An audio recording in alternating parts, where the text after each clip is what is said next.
Rates of weight loss. She did the same thing and she lost her weight so much faster. Am I doing something wrong?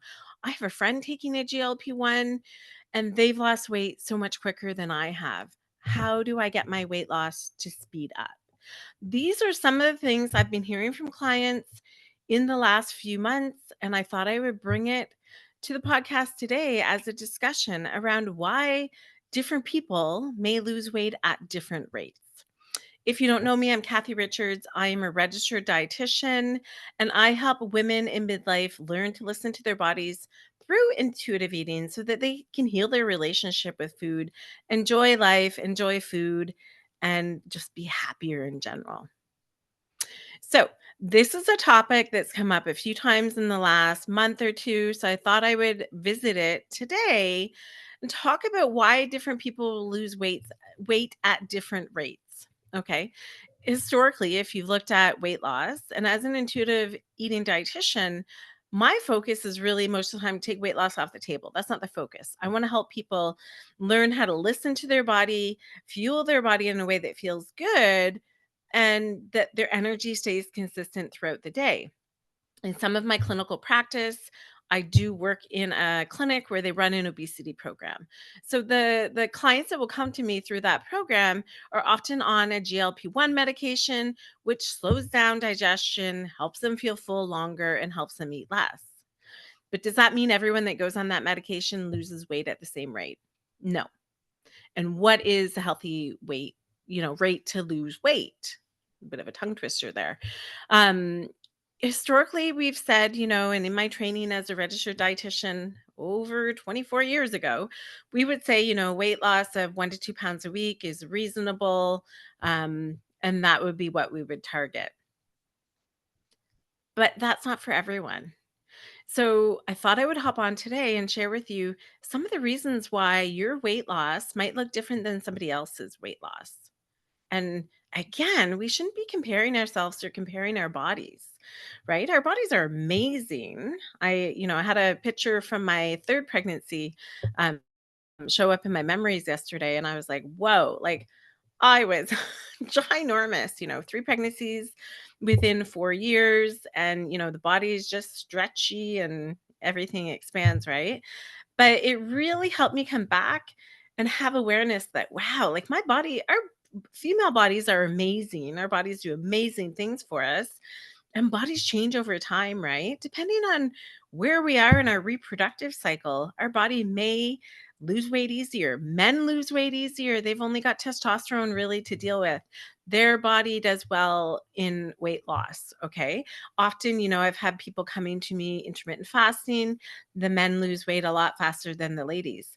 Our bodies, as females, our bodies are designed to hang on to weight so that we can support a pregnancy and growing a life. That's pretty cool if you think about it. But, through society and the patriarchy, we've tried to keep our bodies the same size as they were in, high school all the way through, our adult years. And that's not always really possible. It's really come to my awareness lately as I have two daughters that are, entering their teen years and they are wearing my clothes.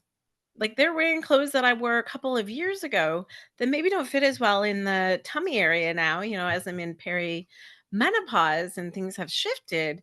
But I don't look at their bodies and think that their bodies are wrong or their bodies need to be smaller.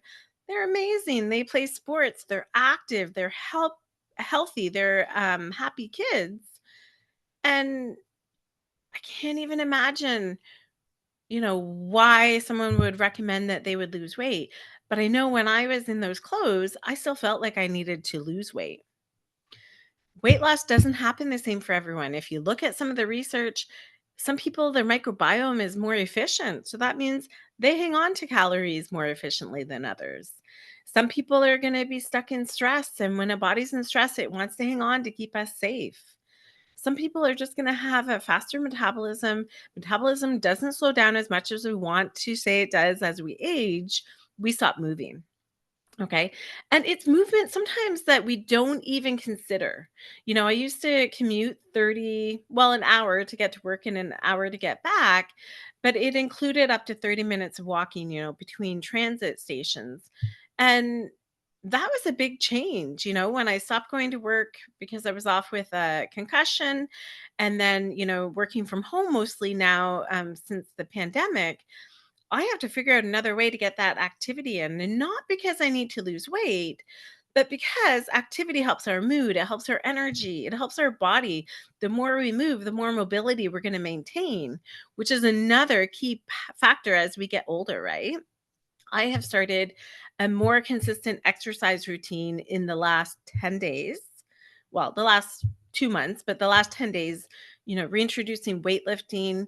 And I have to say, my body feels so much better when I wake up. I don't feel as achy, joints don't hurt as much. And it's that movement piece. But I'm not moving my body to lose weight. I'm moving my body because I know as a woman in midlife, bone health, blood vessel flexibility, cholesterol management, all those things, energy, like all those things factor into it. I want to stay healthy so I can be healthy for my kids, not so I can be smaller and fit into these, historical constructs of how we should look, but so that I can continue to do things and be an active individual. But I had a, client last week asking me, my friend's doing this and they're losing weight faster.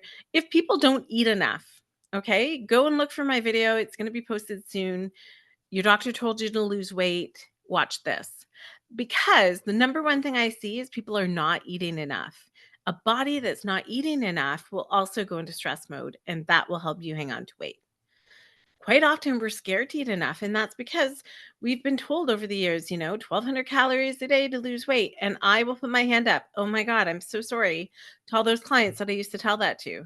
Totally inappropriate. That's what toddlers need to stay alive. But we're always thinking, eat less, eat less, eat less.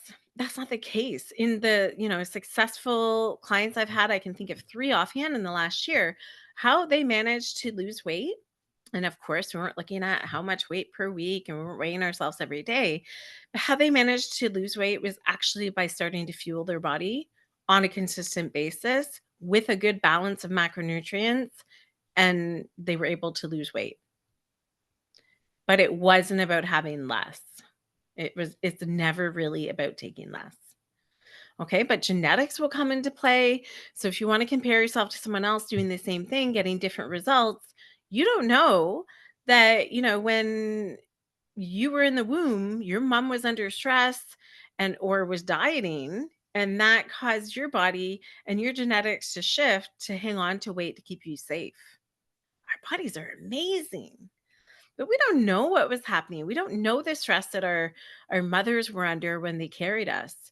That will have an impact. We see moms that dieted during pregnancy, we see higher rates of obesity in their offspring as adults. Like most of us don't have that full part of the story. I don't know if my microbiome is more efficient at storing energy. I don't know what my mom's experience, with emotions and stress and things. I don't know what that was like during her pregnancy. And I'm a healthcare provider that looks at the research and shares evidence-based things. And I don't know all that stuff. Even how they ate, even if they weren't dieting, but how they were eating, right? So our bodies are meant to keep us safe and our bodies are doing the best they can.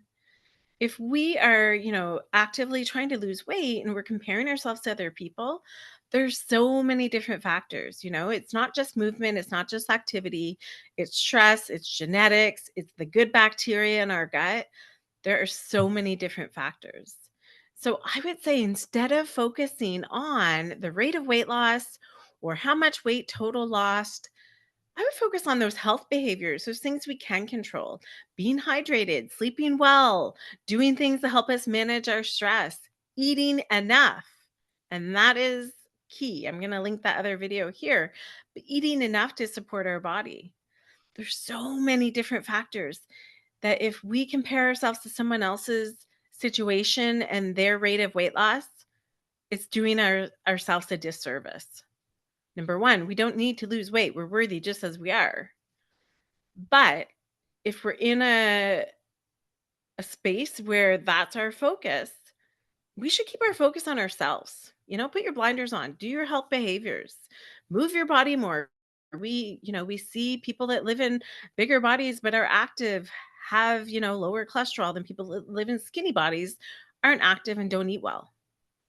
There's so many different variables, and don't make your journey a comparison to someone else's journey. Focus on those health behaviors. Get the sleep, reduce the stress, make sure you're hydrated, make sure you're eating enough, move your body in a way that feels good. All those things are going to make you feel better. So, just by focusing on incorporating more weight training consistently for a week, I feel better. I feel more motivated to go outside and get a walk when I know that the sunshine is going to help with my melatonin production and help me sleep. I feel more motivated to plan a meal and balance that meal. It's that health halo. Once we start to focus on one thing, makes us feel good, it's easier for other things to fall into place. So, your journey, if you're on a weight loss journey, I would never make that wrong. That's your journey. But I would get curious. Like, if you're on a weight loss journey, what is going to be the thing that's different? Like, why do you want to lose the weight? What is losing the weight going to get you? Is it gonna get you a better job? Is it gonna get you more money? Is it gonna get you feeling finally confident in yourself? Because what I found over the last 24 years, and I had a perfect client example within the last couple of years, someone that thought in that living in a smaller body would help them with their anxiety and their confidence. And they got to that place. They saw their weight going down. They saw eating disorder behaviors show up, so they stopped because they saw they kept reducing, reducing, reducing, and losing and losing. But even when they got to their target weight, the realization came, and it wasn't an easy one for them, and it wouldn't be for most people. They still didn't feel confident. Okay. And it really highlighted that confidence doesn't come from a number on a scale or a size of clothing, it comes from within. So if you're ready to focus on doing the work, doing the work to figure out what the weight loss would mean for you, starting to be able to listen to your body again, take away rules and restrictions, my expansion program is the program for you. We're going to be opening the doors again in May for that 3-month experience with other people that are in the same place as you, to come as peers to support you. We don't need to live in smaller bodies. We can be happy in the body that we're living in. We can do behaviors in that body that might result in weight loss. But once we take weight loss off the table as a goal, I guarantee you're going to feel better. Things are going to feel easier, and you're going to feel so empowered for taking care of yourself. If you've enjoyed this video, please share it with someone if you think it would be helpful. If you have any questions, please leave them below. And thanks again for joining.